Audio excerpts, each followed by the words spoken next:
Selamat pagi, Den. Selamat pagi, Gimana kabarnya, Den? Luar biasa, alhamdulillah. Oke, thank you, Den, udah mau bergabung di podcast kita, yaitu Was Wes Was Podcast. Untuk pagi hari ini, Den, kita punya tema namanya cerita alumni. Oke. Ya, otomatis kan di sisi lain kita akan mencabik atau mengkuak pengalaman Denny setelah lulus di Universitas Diabudi Rangkas Bitung. Pertama yang akan saya tanyakan kepada Denny, sekarang Denny, pertama nama lengkap Denny itu siapa, kemudian kegiatan atau pekerjaan sehari-hari Denny itu sebagai apa? Oke. Yang pertama, terima kasih banget untuk Mr. Obay, kemudian untuk Universitas Diabudi Rangkas Bitung, alma mater saya. Dulu masih STKIP itu Pak namanya kan? Iya. Prodinya Bahasa Inggris. Nama saya Denny Hidza Maulana.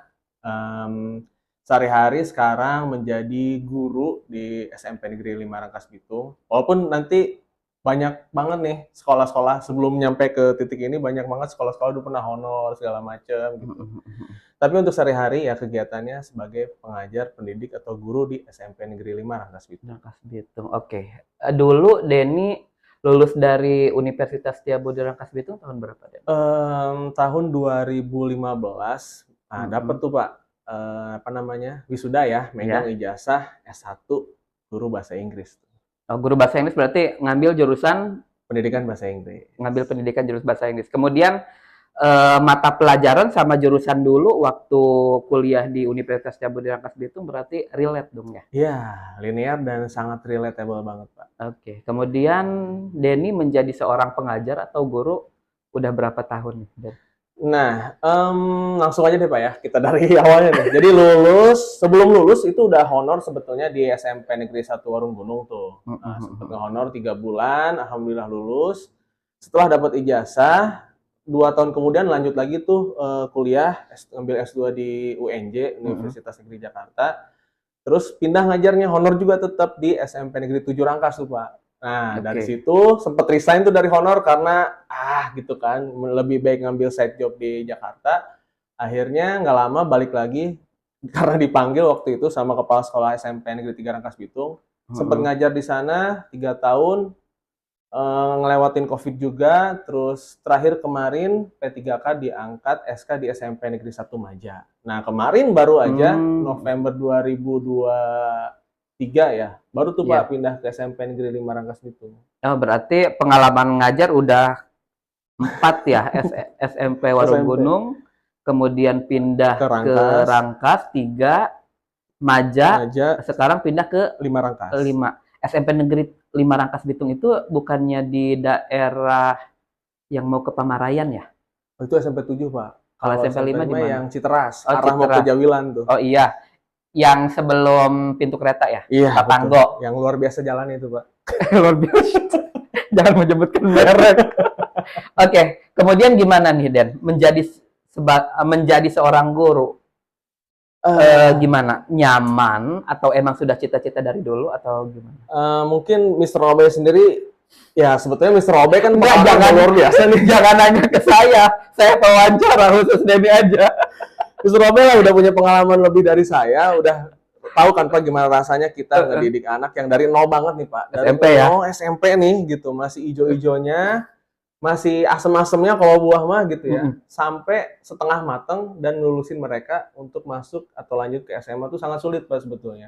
Butuh ekstra kesabaran dan profesionalitas ya. Jadi gimana ya, kita mau baper dituntut profesi supaya profesional ya gimana ya. Akhirnya ditempa oleh beberapa fenomena gitu di kelas ya, ada yang macam-macam kan murid Pak ya. Kayak hese gitu, ngomong bahasa Inggris aja ku hese gitu. Akhirnya saya ya gimana caranya bilingual tuh, campur. Bilingual. Nah, saya ngambil pelajaran dari Mr. Obay itu Pak. Bapak waktu itu ngajarin saya kan untuk fleksibel ya. Jadi gimana caranya menyesuaikan tuh, relate sama anak yang ngomong bahasa Sunda. Nyambung ke bahasa Inggris gitu. Sebelum ke bahasa Inggris, ke bahasa Indonesia dulu. Iya, itu tuh jalur itu tuh. Iya. Sulit. Multilingual itu kalau dalam bahasa Inggris ya. Oke, kemudian gini, kita akan masuk kepada dunia kampusnya. Gini, pengalaman Denny nih, peranan Universitas Setiabudi dalam karir Denny itu seperti apa, Den? Nah, ini luar biasa banget. Yang pertama, dari STKIP lanjut ke universitas itu kan udah luar biasa banget. Iya. Thanks to all my teachers, my lecturer, atas kerja kerasnya juga luar biasa banget sampai ke titik universitas. Bahkan kami semua Pak, alumni bangga dan hampir 90% alumni USBR itu menjadi ASN guru gitu di Kabupaten Iya Lebak. sih, iya, Bahkan banyak provinsi banget juga ya. banyak banget Pak. Terus banyak juga angkatan saya beberapa ada yang ada yang lanjut ke perusahaan yang multinasional tuh Pak. Kayak ada teman lah ya, beberapa teman mereka kerjasama dengan orang dari India, dari mana, dari perusahaannya itu loh gitu. Nah ini makanya peranan USBR, keilmuannya, kemudian budayanya gitu ya, budaya yang mendidik kita supaya menjadi guru profesional itu sangat nampak gitu. Kelihatan dari alumninya yang kami juga ada grup alumni khusus dan itu sangat guyup gitu Pak. Jadi saling membantu jika ada rekan-rekan yang butuh informasi atau apa, kita saling bantu di grup itu. Oke, sampai sekarang silaturahmi sama teman-teman alumni masih terjaga, deh. Alhamdulillah terjaga. Dalam kegiatan apa, Den? Pertama kemarin ketika kita ikut PPG itu Pak. Nah, sertifikasi itu untuk mencapai sertifikat pendidik itu ada PPG Daljab waktu itu kami ya, yang honorer gitu. Nah itu Pak, alumni itu sangat guyup banget saling bertukar informasi. Terus selain itu ada juga namanya grup penggerak. Nah ketemu juga tuh Pak sama alumni-alumni USBR, baik angkatan sebelum saya maupun setelah saya. Nah ketemu tuh, jadi hampir semua lulusan USBR, FKIP ya terutama Pak. Ini sangat benar-benar berperan banget lah di pendidikan. Bahkan ada juga yang sekarang jadi pengurus PGRI Pak. Dari ranting sampai cabang juga udah mengisi posisi yang strategis gitu. Ya kan di Dinas Pendidikan juga banyak yang alumni. Betul. Para pejabat-pejabat ya. Oke, untuk viewers perlu diketahui juga bahwa ya pengalaman saya juga kan ketika ada kegiatan di khususnya tingkat kabupaten ya. Khususnya tingkat kabupaten karena Universitas Setiabudi Rangkas Bitung itu berada di kabupaten, pusat kabupaten. Jadi kalau ada kegiatan-kegiatan yang berbau-bau pendidikan itu pasti pada kumpul ya alumni Universitas Setiabudi Rangkas Bitung. Oke, kemudian pertanyaan selanjutnya gini. Mengenai keilmuan ya, Den ya, saya akan kembali ke keilmuan khususnya bahasa Inggris. Den kan dulu ngambil pendidikan bahasa Inggris ya. Iya, betul. Saya mau menanyakan dari segi keilmuan. Dulu kan Denny lulus tahun 2015. Iya. Kemudian masuk lagi ngambil S2 di tahun 2000 berapa? 2017. 2017 berarti 2 tahun range-nya ya. Iya. Berarti jaraknya nih gini. Kadang-kadang nih kita kan waktu S1 kuliah di regional, lokal ya. Ketika kita mau merubah mindset ke yang lebih wah daripada kampus awal, otomatis kan misalkan tadinya di Rangkas Bitung, kita mau move ke Jakarta, otomatis kan mindset, mental, lalu kita mampu atau tidak. Itu gimana, Dan? Peralihan dari tadinya kita berada di kampus regional, kita mau bersaing di kampus ibu kota. Yes. Ada sesuatu yang bisa di-sharing nggak? Jadi, apakah kita jangan patang semangat atau jangan berkecil hati atau tidak percaya diri seperti apa, Den? Ini menarik sih. Jadi memang awalnya ketika masuk aja Pak, itu kan di absen tuh pernah tuh sama profesor yang waktu itu guru besar lagi ya. Gitu ya. Prof Ilza Pak. Itu ya. Dosen saya juga waktu saya S2. Beliau kan dulu kepala badan bahasa juga tuh ya. Iya. Jadi beliau nanya kan di absen, ini dari kampus mana, kampus mana. Nah saya angkat tangan dong, dari mana nih? STKIP, STKIP katanya. Masuk sini bisa apa? Oh gitu. Awalnya dia belum tahu tuh. Nah, akhirnya saya coba membuktikan diri, menjewantahkan semua ilmu nih ya. Udah diruat kan di Rangkas itu ya. Jadi pas ke Jakarta udah siap. Nah, akhirnya saya bersaing tuh, Pak. Bahkan ada penelitian payungan waktu itu pada saat tesis ya. Alhamdulillah, nah saya jadi yang membantu dosen menjadi ketua penelitian mahasiswanya tuh. Jadi ngebantu bahkan yang dari kampus mana gitu ya. Nah saya bisa bersaing gitu dengan mereka, bahkan keluar dari stigma bahwa STKIP itu sekolah tinggi-tinggi sekali gitu ya. Ya kan? Jadi STKIP ini udah bisa bersaing gitu. Jadi bagaimanapun kita, ya betul kata Bapak tadi, jadi harus bisa lah gitu, mental kita harus greget dan mencoba untuk bersaing, bahkan kalau bisa mengungguli gitu, ya dari yang lainnya. Itu Iya. sih. Ya, baik. Dan pertanyaan selanjutnya ini mengenai Universitas Debodi Rangkas Bitung kembali. Bisa ceritakan kembali nggak, Den, pengalaman yang berkesan ketika Denny kuliah di Universitas Debodi Rangkas Bitung, khususnya jurusan pendidikan bahasa Inggris? Yang paling berkesan ya, tentunya bagi yang kuliah yang paling berkesan itu pada saat menyusun skripsi, Pak. Oke. Nah, disitulah kayaknya momen dimana ternyata selama ini kuliah belum serius gitu. Kaduhung Pak bahasa Sundanya gitu. Jadi menyesal ketika di akhir. Kenapa? Tahu gitu mah dari awal tuh bener-bener ngegas nih buat belajarnya, kayak beberapa materi lah gitu ya. Apalagi grammar, terus sosiolinguistiknya itu harus didalamin lagi tuh. Terus sama metode-metode juga kayak kurang baca deh intinya Pak. Nah, momen yang paling diinget itu ya pada saat menyusun skripsi. Karena waktu itu memang pengujinya juga almarhum ya, siapa tuh? Ibu Kim kita Sira. Nah, itu luar biasa banget. Perjalanan penyusunan skripsi itu luar biasa, sangat berkesan, dan juga pada saat PPL tentunya. Gitu.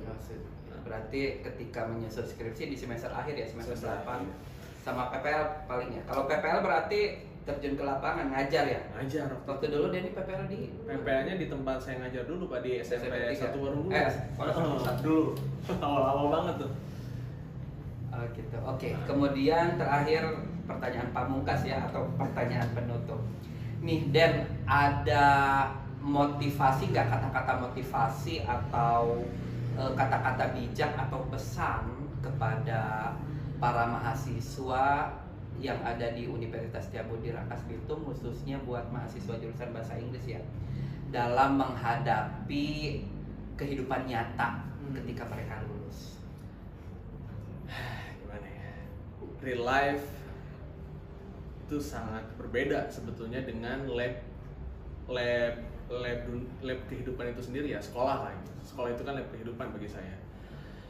Jadi setelah perjalanan yang tadi sudah saya ceritakan, selain tentunya selain perjalanan karir di sekolah, saya juga pada saat perjalanan ya gitu, untuk bisa ikut S2, untuk bisa ikut ini itu, bukan cuma mengajar doang tuh skill yang harus dipunyai oleh para calon pendidik atau calon guru gitu.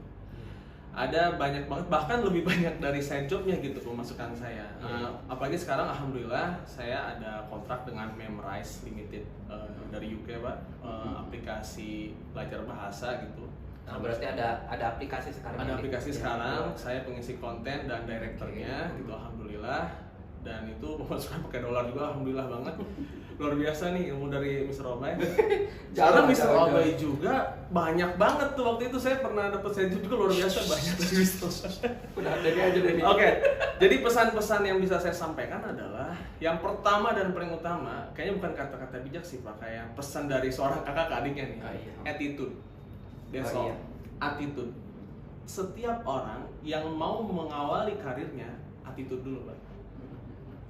Karena bagi saya adab dulu baru ilmu gitu. Jadi kalau udah kita attitude-nya oke, adabnya bagus, bisa mengenal lingkungan, mengenal siapa nih gitu orang tua di tempat itu, ya disitulah bumi dipijak langit dijunjung gitu bagi saya Pak. Tapi kan kalau generasi Z itu kan sekarang kan lebih mengedepankan I'm smart, I have a skill, seperti itu ya. Jadi itu gimana tuh cara mendelete paradigma seperti itu? In early career, I have that mindset tuh. Jadi di awal-awal karir juga saya pikir, wah saya udah keluar nih dari kampus, wah udah siap nih, ready nih, ready to beat anyone in my pathway gitu ya. Udah siap banget nih menghadang semuanya. Ternyata terpukul sendiri oleh, ya ada fenomena lah ketika ternyata attitude first gitu tetap. Jadi mau sepintar apapun kamu, mau sehebat apapun, kita harus tahu gitu ya, loophole-nya, celahnya, gimana attitude itu ternyata bisa memuluskan semua jalan itu Pak. Jadi bukan cuma karena, ya skill of course, kita butuh skill, butuh kemampuan, butuh ability untuk menguasai berbagai macam bahasa, terus skill set lainnya gitu ya. Tapi ternyata saya ada di posisi sekarang juga ya dibantu oleh keutamaan dari attitude itu sendiri. Iya. Jadi ya the main point ketika seseorang mau berkarir ya otomatis pertama benerin dulu attitude ya. Tapi kan kadang-kadang ya seperti itu deh ya, attitude ya semua juga paling hukum alam deh ya. Orang yang punya attitude